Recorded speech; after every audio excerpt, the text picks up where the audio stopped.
আজ থেকে আশ্রমে অনুষ্ঠান শুরু হয়েছে। আগামীকাল হচ্ছে অক্ষয় তৃতীয়া। তো একটা সপ্তাহ বললো যে অনুষ্ঠান হবে, যে চন্দন উৎসব হবে। তো এর আগে তো পয়লা বৈশাখে আশ্রমে অনুষ্ঠান হয়েছিল, রথ ছিল। আবার এখন আজকে দেখলাম সন্ধেবেলায় এই আলোগুলো, দুপুরেই সব লাইট টাইটগুলো সব ঠিক করছিল তার দিয়ে, আর সন্ধে থেকে এরম আলো টালো দিয়েছে। এতক্ষণ গান বাজনাও চলছিল, মানে কীর্তন চলছিল, এখন বন্ধ হয়েছে। তো জানি না এবারে কি করেছে না করেছে। গতবার ভিডিও তোমাদের সাথে শেয়ার করেছিলাম, পরে জানতে পারবো। দেখা যাক। ওখানে এখন তো রাসের উৎসবটা হয় না, রাস পূর্ণিমার যে মেলা মতো বসতো ওখানটা, সামনেটা কয়েকটা দিন। দেখা যাক কি হয় এবছরটা। খুব সুন্দর লাগছে চারিপাশটা। সন্ধ্যাবেলা এখন তো স্নান টান সেরে সন্ধ্যা দিয়ে নিয়েছি, আর এখন এই রেডি হচ্ছি। রেডি হয়ে আজকে যাচ্ছি দিদিদের বাড়িতে। দিদি সকালে আজকে ফোন করে বলছিল যে ওদের বাড়িতে যেতে, বলে রাত্রিবেলা এখানে আয়, এসে একটু খাওয়া দাওয়া করে যাবি। দিদিরও না শরীরটা আবার খারাপ হয়েছিল, কালকেই ফোন করেছিলাম, বললো আজকে ভালো আছি। তা আজকেই আবার ফোন করে বলছে। আর এখন আমার হাজব্যান্ড না কোথাও গিয়ে খাওয়া দাওয়া করতেও এইগুলো চায় না, তা ওকে বলতে ও রাজি হলো। তো এখন রেডি টেডি হয়ে যাচ্ছি। আর অনেকদিন বাদে এই চুড়িদারটা পরছি।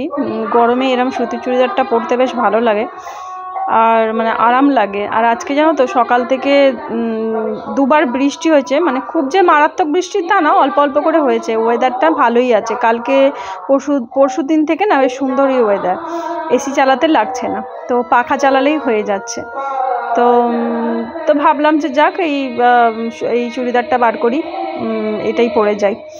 আর যেটা হয় হাতের কাছে রাখা আর কয়েকদিন আগে ইউজ করা এরকম হলেই ভালো হয়, তো সেই জন্য তো বার করলাম। এটাকে ভালো করে কাপড়টাকে ভালো করে মুড়িয়ে মারিয়ে রেখেছিলাম যাতে ধুলো টুলো না ঢোকে, তো সেইভাবেই ছিল। তো আর আমার সাজগোজ কি, নর্মাল তো সাজগোজ করি, হঠাৎ না আজকে যেন মনে হচ্ছিল কি একটু আইলাইনার লাগাই। তা ভাবলাম না, তারপর দেখবো ঘেমে নিয়ে পড়েছে, স্নান টান যদি হয়ে যায় বা বৃষ্টি যদি আসে তখন দেখবো চোখে মুখে কালি হয়ে যাবে। আইলাইনারটা না বিয়ের আগেও আমি লাগাতাম, কোথাও বেড়াতে টেড়াতে গেলে একদম সরু করে লাগাতাম। এখন ভাবি কেন সরু করে লাগাতাম, যাতে না বোঝা যায় এরকম। বেশি মোটা করে লাগালেও তো ভালো লাগতো। যাই হোক, কলেজে যাওয়ার পরেই শিখেছিলাম আইলাইনার ইউজ করা। নিজে ওই ট্রাম ভাড়া বাঁচিয়ে সেগুলো দিয়ে নেল পালিশ, তারপর আইলাইনার এগুলো কিনতাম। লিপস্টিকটা অতটা আমি ইউজ করতাম না, এখন ভাবি কেন করতাম না, করলে তো ভালো। কিনতাম কিন্তু পরতাম না।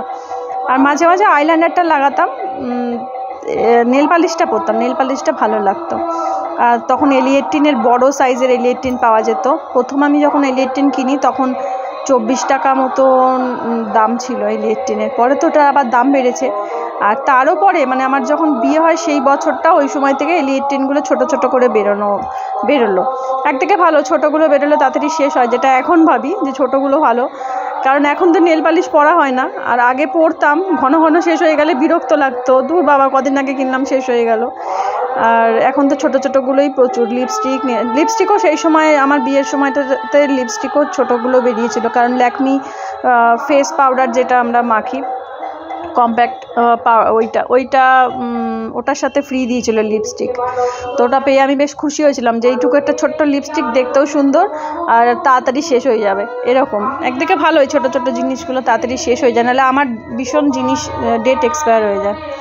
তো এই কাজল পেন্সিলটা, মানে এটাকে কী নাম বলে আমি ঠিক জানি না, এটা মানে আইব্রো পেন্সিল, কাজল পেন্সিল না, সরি আইব্রো পেন্সিল। এটা বোন দিয়ে গেছিলো, কিন্তু এটা না ব্যবহার করতে সুবিধা, আবার না পটপট করে ভেঙে যায়। মানে সেই ছোটোবেলায় স্লেট পেন্সিলে লিখতাম যখন ফট করে ভেঙে যেত, বা এমনিও পেন্সিলে লিখতে গেলে নিবটা পট করে ভেঙে যেত, সেরকমই এ অবস্থা, দুবার ভেঙে গেছে ওইভাবে।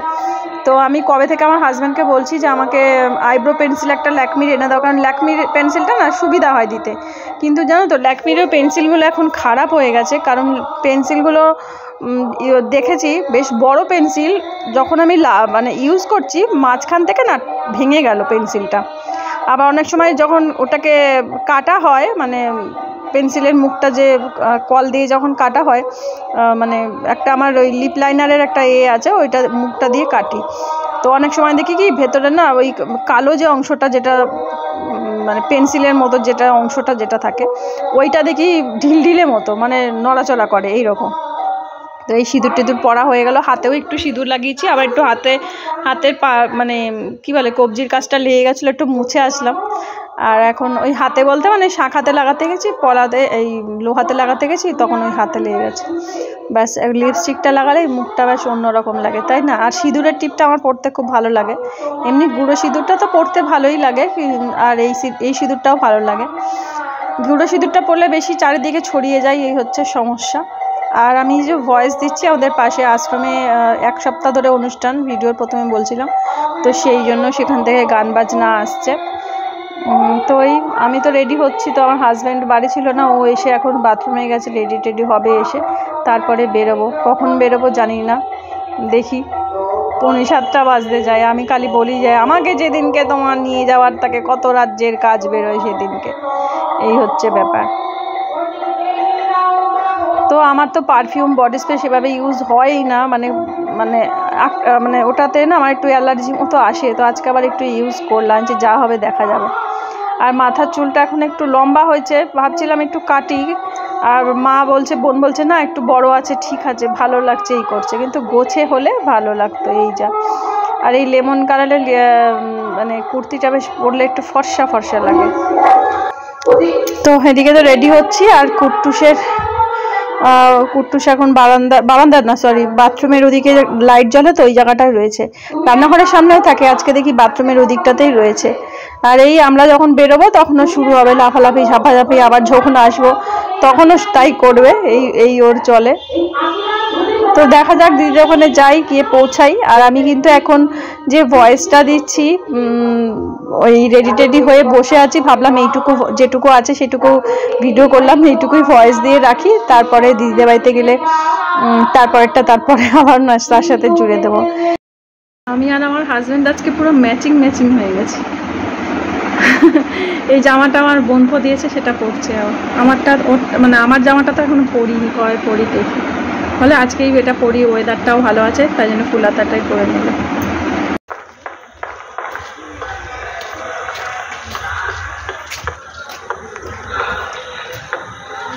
গেটের কাছে দাঁড়িয়ে কেমন দাঁড়িয়ে আছে চুপচাপ।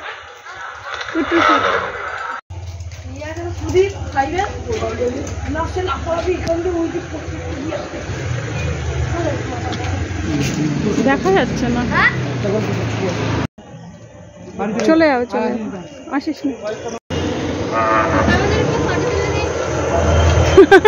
ভিডিও হচ্ছে। এই হলো আশ্রমের রথ। গতবার কি করেছিল, এবারে কিছু করেনি না জলে।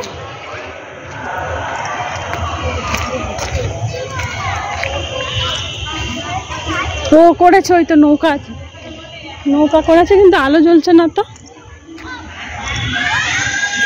কোন দিক দিয়ে যাব, কত ঘাস। আমাদের ছায়া দেখো, ভূতের ছায়া দেখো, রনপা দেওয়ার ছায়া। ঘাটটার এখানটা এরকম চেয়ার মতো করে দিয়েছে বসার জন্য। আর যাবো না, এখানে কোথায় কি থাকবে তার ঠিক নেই। নৌকাটা বোঝা যাচ্ছে, ঝাপসা লাগছে কেন, এই যে নৌকাটা আলো দেওয়া হয়নি এখনো, ওই জন্য। হ্যাঁ, গতবার তো দিয়েছিল। আকাশে তারা উঠে আছে। যাক, বেরিয়ে গেলাম, দেখা হয়ে গেল, আর আসবো না, মানে আবার একদিন আসতে হতো, জানি না দিদিরা আসবে কিনা, আসলে আবার হয়তো আসতে হবে। কি করে বেরোতেই ইচ্ছা করে না, যদি দিদিরা আসে তাহলে হয়তো আবার আসলো, আর নাও আসতে পারি। ঘুরে গেলাম, ভালো হলো, নাহলে গেলে মনে হতো একটু দেখে আসতাম।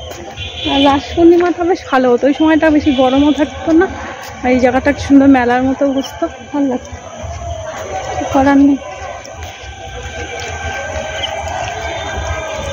কুটুসটা কেমন করে গেটের কাছে দাঁড়িয়ে আছে, এখন বাড়ি চলে গেছে দেখলাম।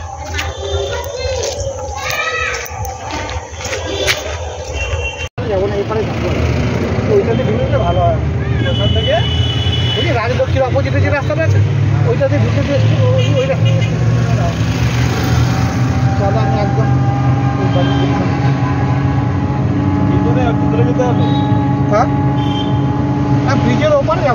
এপারেই থাকবো, মানে সোজা গেলে রিজের এপারে নামবো। আর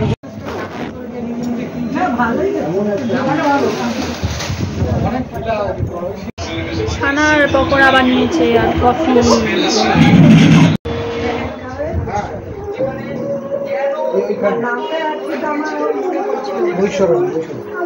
বৈশরম বেলগাঁও জায়গাটা অনেক সুন্দর।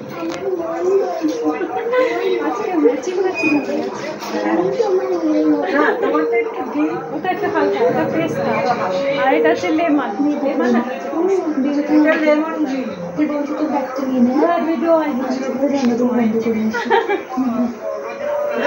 তো সন্ধ্যে থেকে অনেকক্ষণ গল্প আড্ডা হলো। এখন এই ডিনার টাইম। বেগুন ভাজা করেছিল, একটা মিক্সড সবজি করেছিল, আর হচ্ছে পাবদা মাছ, আর তার সাথে চিকেন। আর আমার হাজব্যান্ড খেলা দেখতে দেখতে খাচ্ছে, বাড়িতেও তাই করে, এবং ফোনটাকে পাশে রেখে খায়। আর এখানে আছে পাবদা মাছ, আর এখানে আছে চিকেন, আর আছে টক দই। চাটনি করেছিল, অনেকবার বললো দিদি, বললাম চাটনি খাবো না, টক দই খাবো। তারপরে পরোটা করেছিল, আমি তো ভাত খেয়েছি, আর হাফ পরোটা খেয়েছি। আর মিষ্টি দিয়েছিল, মিষ্টিগুলো আর তখন আর পেটের মধ্যে আর জায়গা হচ্ছিল না। আর এখন এই যে রেডি সেডি হয়ে গেছি, বাড়ির পথে রওনা দেবো বলে, অনেকটা রাত হয়েছে।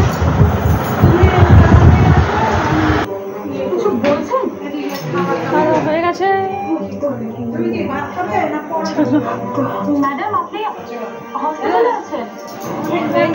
টাটা। কবে যাবে? যখন সময় হবে চলে যাবো, আমরা তো যাই যখন মনে হবে ঝুম করে চলে যাবো। এই রবিবার ডাক্তারের কাছে গেছিলাম, এখন ভাবলাম বিশুদের বাড়ি চলে যাই। রবিবার দিনকে? হ্যাঁ চলে যাচ্ছে। তারপরে রান্না করা ছিল সেদিন, লক্ষ্মীকে দিয়ে আমি মাছ টাছ রান্না করি। ট্রেন এসে গেছে, এই তো টোটো, টোটোটা ডাকো, ট্রেন এসে গেছে। যাবে না? এগিয়ে যাচ্ছি তো।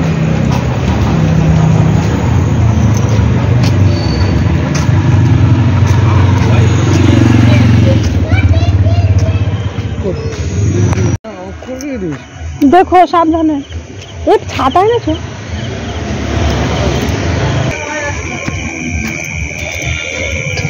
টর্চটা নেবো না, এই টর্চটা নিয়ে ভাব, যার জন্য এইগুলো দেখতে পাচ্ছি না।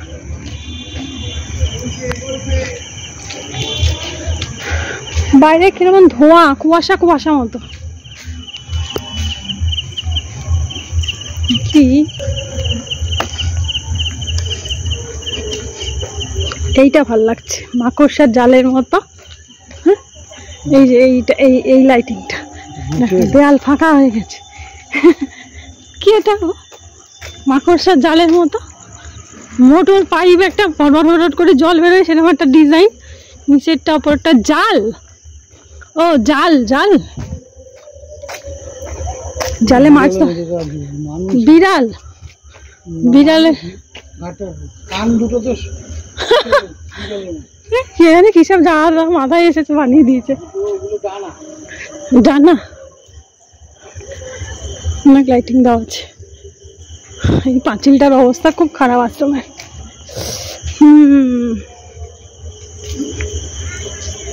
এখন চুপচাপ হয়ে গেছে আশ্রমে, গান বাজনা সব বন্ধ হয়ে গেছে। চলো চলো চলো, গুড নাইট।